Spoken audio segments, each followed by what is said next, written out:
আজকে তোমাদের কাছে একটা অতি সাধারণ রুই মাছের ঝোল বানানো রেসিপি নিয়ে চলে এলাম।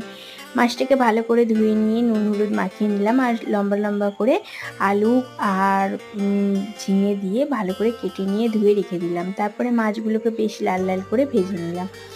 আর তারপরে ওই তেলেতেই সবজিগুলো বলতে আলু, পেঁয়াজ একটু আর ঝিঙে দিয়ে ভালো করে ভেজে নিলাম কিছুটা। তারপরে নুন হলুদ সব গুঁড়ো মশলা দিলাম, ধনে গুঁড়ো, জিরে গুঁড়ো, লঙ্কার গুঁড়ো, হলুদের গুঁড়ো আর কাঁচা লঙ্কা দিয়ে বেশ ভালো করে নেড়ে চেড়ে দিলাম। আর তোমরা স্বাদ মতন চিনি দিতে পারো, নাহলে স্কিপ করে দিতে পারো। আমি একটু স্বাদ মতন চিনিও দিয়ে দিয়েছি। দেখো ঝোলটা একটু ফুটে যেতে আমি নামিয়ে নিলাম। আবার কড়াইয়ে তেল দিয়ে পাঁচফোড়ন দিয়ে তেজপাতা দিয়ে সাঁতলে নিচ্ছি ঝোলটা।